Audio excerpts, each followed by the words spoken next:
நண்பா தளபதி ஃபேன்ஸ் எல்லாத்துக்குமே வணக்கம். சப்ஸ்கிரைப் பண்ணாத தளபதி ஃபேன்ஸ் வந்து சப்ஸ்கிரைப் பண்ணிக்க நண்பா.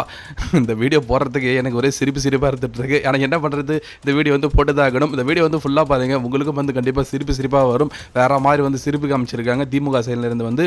ஸோ எனக்கு ஒரே சிரிப்பு தாங்க. ஃபர்ஸ்ட் ஆஃப் ஆல் வந்து இன்றைக்கி விருதுநகரில் வந்து திமுக சார்பில் வந்து பொதுக்கூட்டம் நடந்திருக்குங்க. கூட்டமே வரலை, எப்பயும் போல தான் 200 கொடுத்து ஆளுங்களை கூட்டு போயிருக்காங்க, கட்டிங்க எல்லாம் கொடுத்து வந்து கூட்டு போயிருக்காங்க போல். கூட்டமே வரலை. அது மட்டும் கிடையாது, குப்பை வண்டியிலலாம் கொண்டு போயிட்டு சாப்பாடு கொடுத்துட்டு கார்பரேஷன் குப்பை வண்டியில் வந்து அது விஷயம் கிடையாதுங்க. அவங்க பண்ண ஒரு பெரிய ஃபன்னுன்றது வேற மாதிரி இருந்துட்டு இருக்கு. ஸோ எல்லாரும் வந்து சூனாபானம் ஆயிட முடியுமா அப்படின்ற மாதிரி வந்து எல்லாரும் வந்து எங்க தளபதி விஜயன் ஆயிட முடியுமான்ற மாதிரி இருந்துட்டு இருக்கு. ஸோ உதயநிதி தான் அப்படி பண்றாருன்னு பார்த்தா ஸ்டாலின் பண்ணது தான் வந்து அல்டிமேட்டா இருந்துட்டு இருக்கு.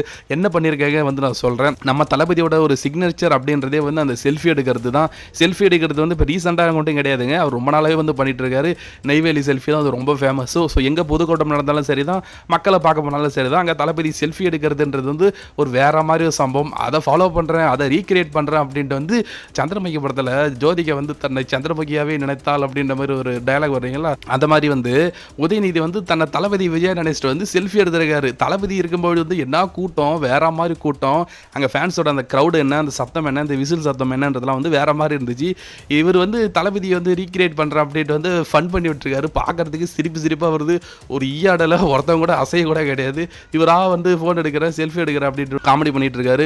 ஸோ இவர் தான் அப்படி பண்ணிட்டு இருக்காரு. பார்த்தா நம்ம முதலமைச்சர் ஸ்டாலின் வந்து அதுக்கு மேலே நம்ம தளபதி எப்பயுமே அந்த ரேம்ப் வாக் பண்ணுவார் இல்லைங்களா, ஸோ அதை வந்து ரீக்ரியேட் பண்ணுறேன்ட்டு வந்து இவரும் வந்து ரேம்ப் வாக்லாம் வந்து பண்ணிட்டு இருக்காரு. அது கூட பரவாயில்லைங்க, நம்ம தளபதி வந்து அங்கெல்லாம் அந்த கொடி தூக்கி போட்டார், அதை கேட்ச் பண்ணி கழுத்தில் போடுவார் இல்லைங்களா, அதே மாதிரி வந்து பண்ணுறேன் அப்படின்ட்டு வந்து இவங்களா ஆளுங்களை வச்சு ஒருத்தவங்க மட்டும் தூக்கி போட்டு அதை கேட்ச் பண்ணி இவரை வந்து போட்டுட்டு போறாரு. பார்க்கறதுக்கு சிரிப்பாக இருக்கு. அதெல்லாம் எங்கள் தளபதி விஜய்க்கு மட்டும் தாங்க தலைவா செட் ஆகும். ஸோ இதெல்லாம் பார்த்த உடனே எனக்கு குபின்னு சிரிப்பு வந்துருச்சு. ஸோ இதை பார்த்துட்டு எவ்வளோ சிரிப்பு வருதுன்றதை கமெண்ட்ல சொல்லுங்க. சப்ஸ்கிரைப் பண்ணாதவங்க சப்ஸ்கிரைப் பண்ணுங்க நண்பா. தேங்க்யூ.